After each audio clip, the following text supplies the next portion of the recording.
नमस्कार, मैं सुशीला खत्री, प्रदेश अध्यक्ष उत्तराखंड राज्य आंगनवाड़ी कर्मचारी संघ से। आज हमारे संगठन की बैठक हुई 17 दिसंबर 2023 को देहरादून में जैन धर्मशाला में। और आज हमारे जो ब्लॉकों की अध्यक्ष यहाँ पे पहुँची हैं बैठक में, तो मैं सबसे पहले धन्यवाद करती हूँ सभी ब्लॉक अध्यक्ष का। और साथ ही मैं ये बताना चाहूँगी कि आज की बैठक में जो हम नमस्कार, मैं शहर अध्यक्ष तन्नू बांबा। मैं अपनी समस्या के बारे में आपको बताना चाहती हूँ। जो ऑनलाइन कार्य करा जा रहा है उसके संबंध में हमें विगत 2018 में जो मोबाइल उपलब्ध कराए गए थे उनकी स्थिति अत्यंत खराब हो चुकी है। 1 साल से बिल्कुल हम उसको यूज़ नहीं कर रहे और सारा कार्य, सारा बायोडाटा हमसे मोबाइल पे मांगा जाता है। निर्वाचन का कार्य हो, चाहे वो आंगनबाड़ी का वजन हो, चाहे वो THR का हो, वो सब हमसे फ़ोन पे उपलब्ध कराया जाता है। तो मैं आपसे निवेदन करना चाहती हूँ कि हमें नए मोबाइल उपलब्ध कराए जाएं और हर माह उनका रिचार्ज करवाया जाए। धन्यवाद। तो हमारा निर्णय निकला है सर्वसम्मति से, वो यही निकला है क्योंकि हमने माननीय मुख्यमंत्री को 2 बार ज्ञापन दिया है। मुख्यमंत्री आवास घेराव किया है 2022 सितंबर में भी और 25 सितंबर में भी आंगनवाड़ी कार्यकर्ताओं ने मुख्यमंत्री आवास का घेराव किया है। और 2 बार हमने अपनी समस्याओं को लिखित में निदेशालय में भी दिया है और कई बार हमारी उच्च अधिकारियों से वार्ता हुई, लेकिन हमारी समस्याओं का समाधान अभी तक राज्य सरकार द्वारा नहीं निकाला गया है। और साथ ही इसी साल 2023 में पूरे देश की आंगनवाड़ी कार्यकर्ताओं ने जंतर मंतर दिल्ली पहुंचकर अपनी बात केंद्र सरकार के पास रखी, लेकिन ना तो केंद्र सरकार ने और ना ही राज्य सरकार ने आंगनवाड़ी कार्यकर्ताओं के समस्याओं पर कोई सकारात्मक निर्णय नहीं लिया है। मजबूरन आज की इस बैठक में जो हमारी ये प्रदेश स्तरीय बैठक हुई है, इसमें निर्णय लिया गया है सर्वसम्मति से आंगनवाड़ी कार्यकर्ता प्रदेश स्तर पे धरना प्रदर्शन करेंगी और हो सकता है कार्य बहिष्कार करना पड़े और या फिर हमें अनशन भी करना पड़ेगा।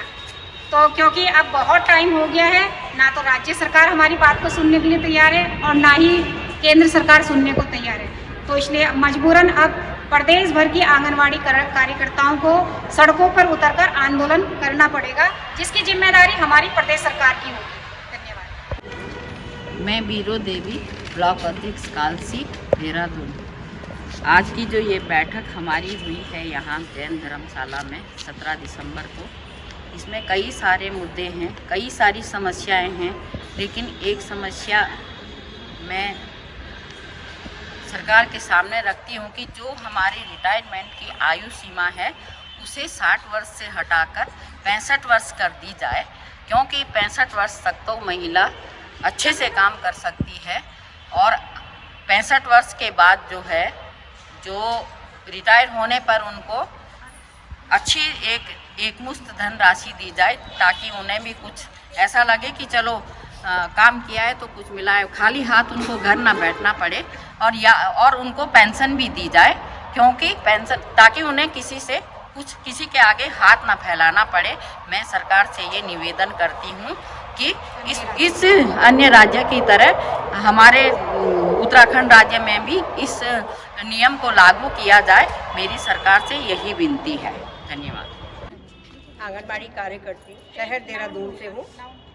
मैं अपने माननीय मंत्री जी से ये निवेदन करती हूँ कि अभी पिछले ही दिनों में उन्होंने अवगत कराया था कि वो एकल और विधवा महिला के साथ कंधे से कंधा मिलाकर खड़ी हैं।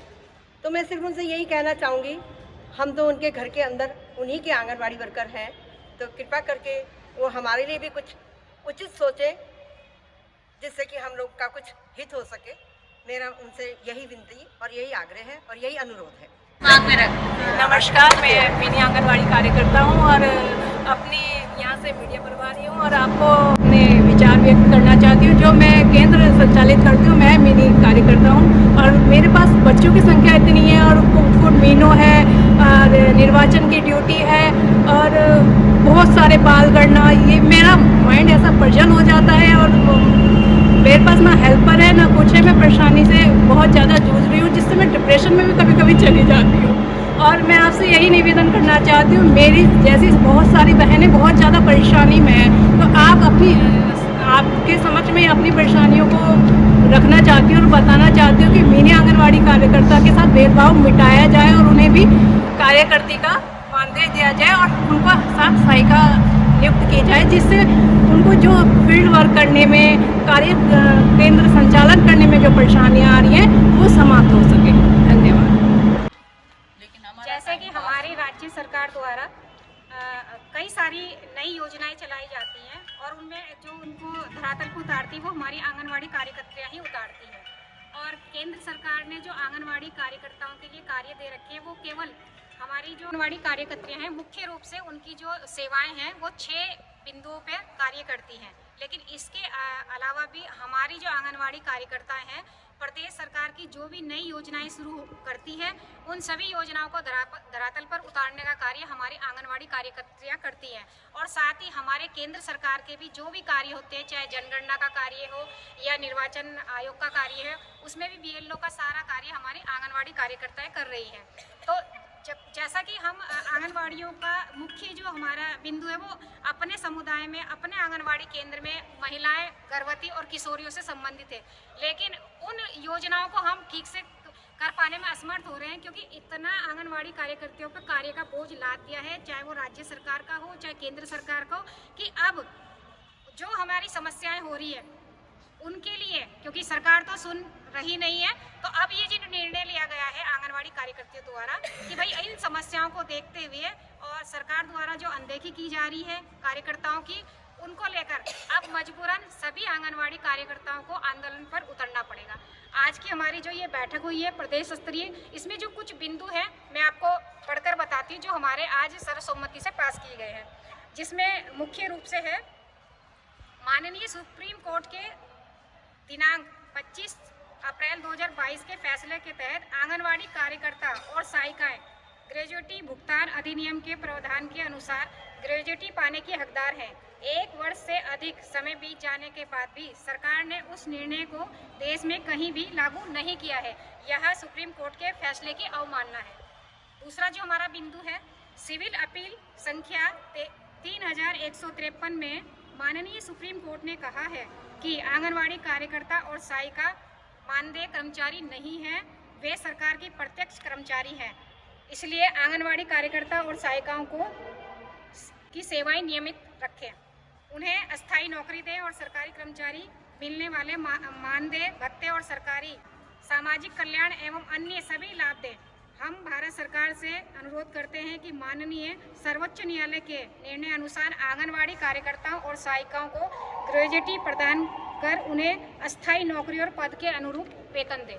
आज की ये बैठक जो यहाँ पर संपन्न हुई है, इसमें हम सभी सर्वसम्मति से निर्णय लिया गया है कि अगर केंद्र सरकार हमारा मानदेय नहीं बढ़ाती है तो हम जनवरी 2024 से कार्य बहिष्कार करेंगे, धरना प्रदर्शन करेंगे, कार्य बहिष्कार करेंगे। हम कोई भी काम नहीं करेंगे अगर केंद्र सरकार ने हमारा मानदेय नहीं बढ़ाया तो।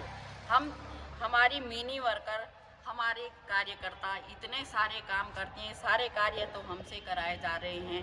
राज्य सरकार से भी मेरा निवेदन है कि जो मांगे हमारी बहनों ने रखी है, जो समस्याएं हमारी बहनों ने बताई है, इन सब पर माननीय हमारी मंत्री जी से मेरा निवेदन है कि वो इन बातों पर गौर करें और हमारी जो मिनी वर्कर हैं उनका भी समान मानदेय दिया जाए आंगनवाड़ी वर्कर के बराबर, क्योंकि उनके पास ना तो सहायिका है, वो उनको सारा ही काम खुद ही करना पड़ता है और मानदेय उनका आधा है लगभग हमसे, तो वर्कर के बराबर ही उन्हें मानदेय दिया जाए।